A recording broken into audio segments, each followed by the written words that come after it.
I think the first thing that I want to talk about when making this transition from high school to college is, and I'm very guilty of it. I'll raise my hand right now. I know I'm one of the first people to do it, but I'm going to tell you not to do it.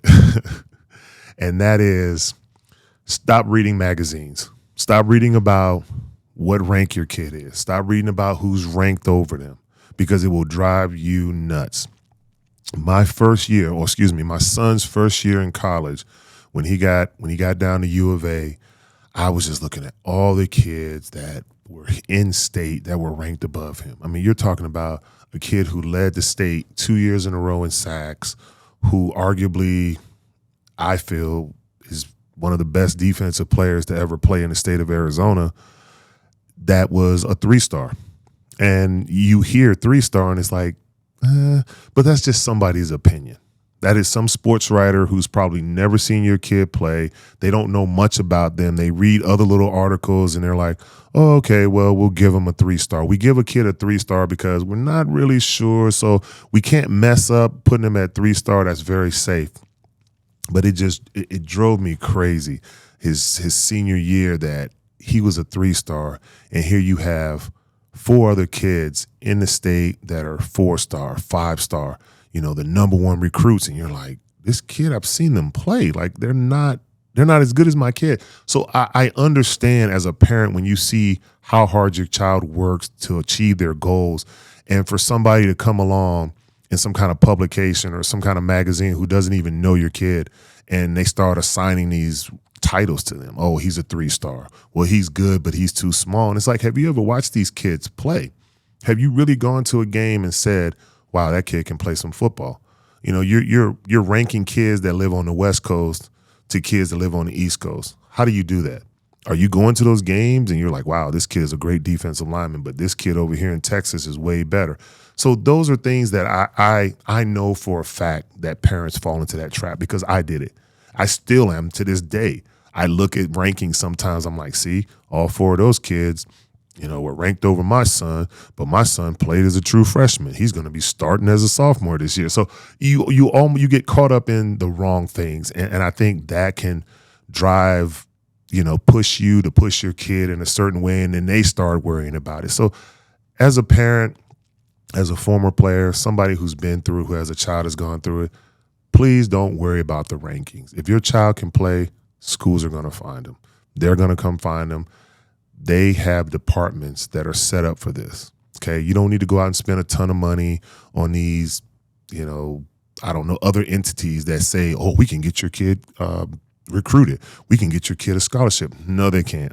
These colleges, I can tell you right now, U of A spends millions of dollars on a recruitment department.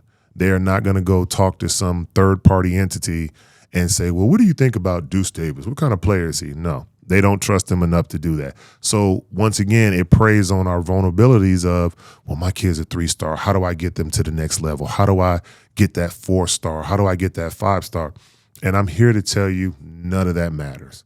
But as I said, I fell for the trap too because I knew my son was better. Was he a 5-star? Absolutely not. To be honest with you, I don't think there's a kid out there that's a 5-star. I think when you say 5-star, what I expect to see when I hear 5-star, I expect to see a 3rd-year college player on a high school field. That's how good you should be. You should be out there dominating. No one should be able to stop you. Every play you should be making. So I think 5-stars are a little bit like that crazy unicorn, but they hand them out so kids get caught up in it as well as parents. But also when you're deciding on which school to go to, one of the things that I know was huge for me, my family, and my son was home versus away from home.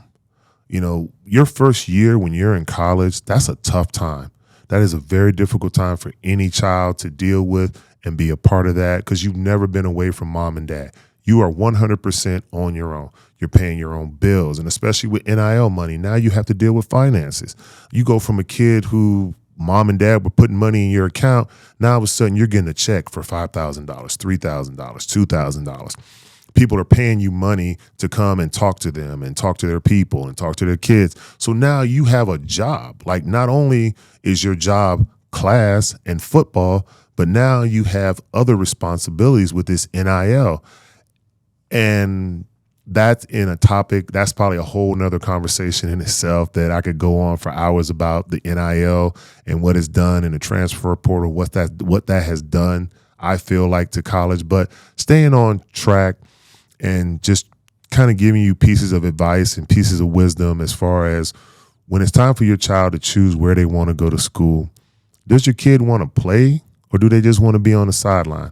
And what I mean by that, or be a cheerleader. And what I mean by that is, does your kid want to be on the football field and be part of the action and say, I helped win or lose this game? Or are they just happy being at Alabama and being the fifth guy on the depth chart and just getting rings and never playing? For my son, being on the field was more important than getting those rings. I want to play. I want to go somewhere where I'm going to get on the field. I'm going to get a real opportunity to play. And so when it came down to it, out of all the schools that recruited him, I told him, I said, look, I'm going to be honest with you. U of A is trash right now. I mean, I think when they were recruiting him, they had won one game. Jed Fish was the new coach. So it was just a new coaching staff. And I remember sitting down with him and talking and saying, you know, this is a new program. You're coming in with new coaches and you are their guy. And there's something to be said about coming in and being a part of this new regime. You are a guy that they want. That you are somebody that they want. I went out and recruited you. I handpicked you to be a part of this team.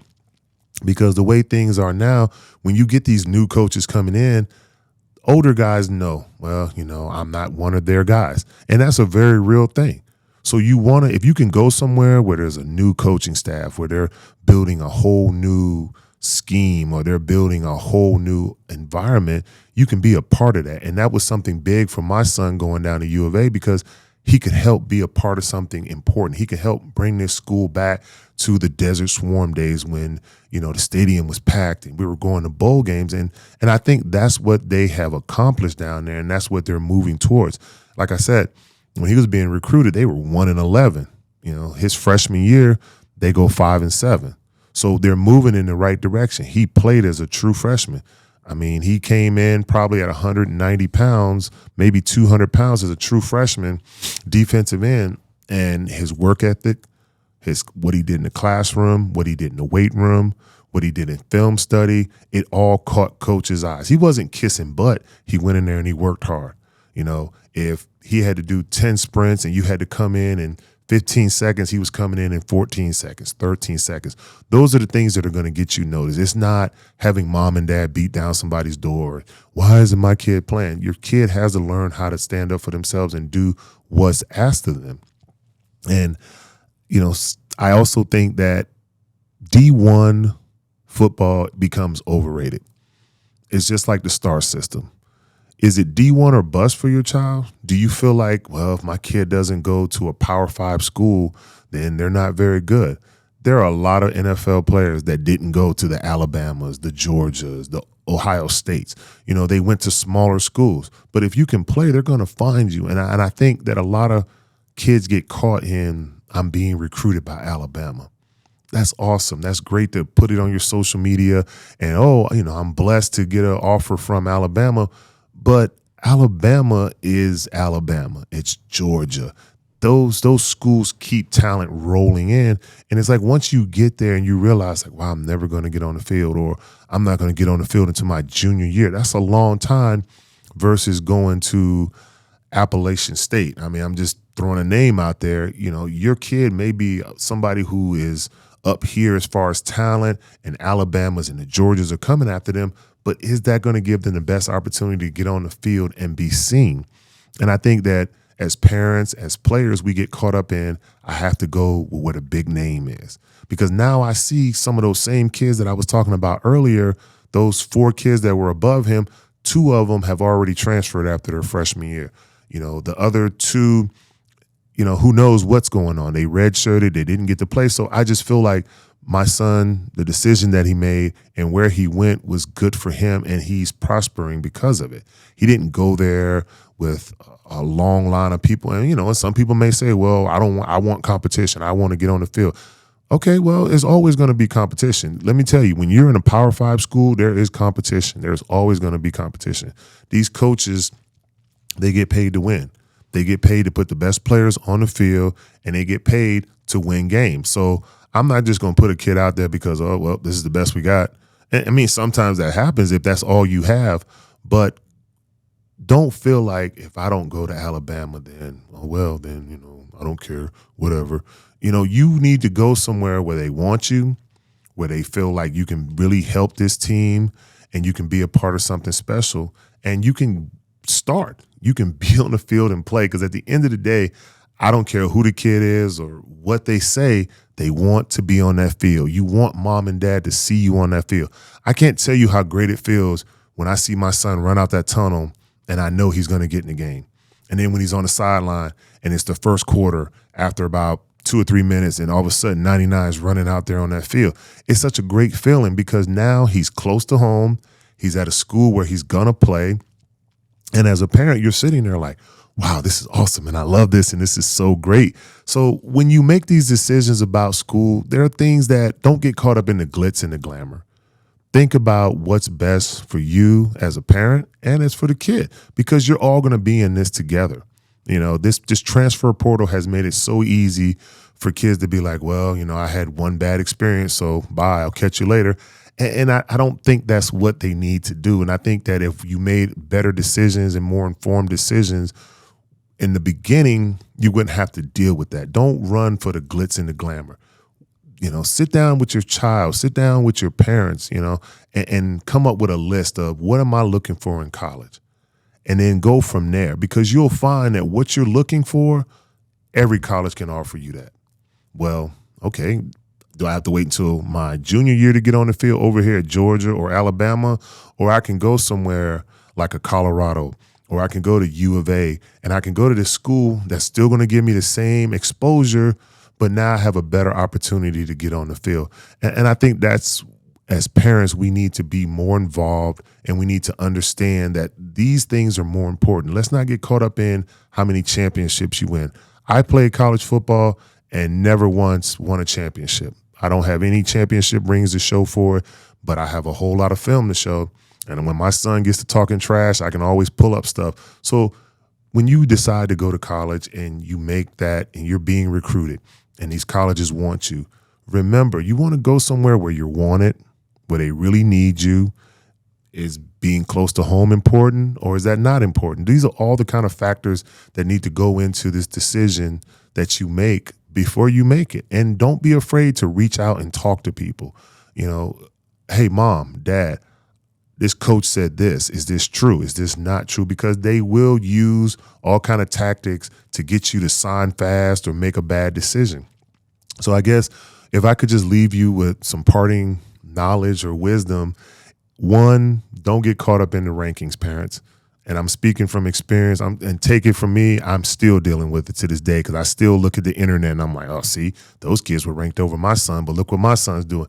It will drive you crazy. And it doesn't do any good for anybody, because once you make it to college, all that stuff goes out the window. So just keep in mind, as a parent, don't get caught up in rankings and don't get caught up in, look what my kid. Just stay focused on your goals and what it is that you want. And remember, that list is very important, because you're always going to resort back to it.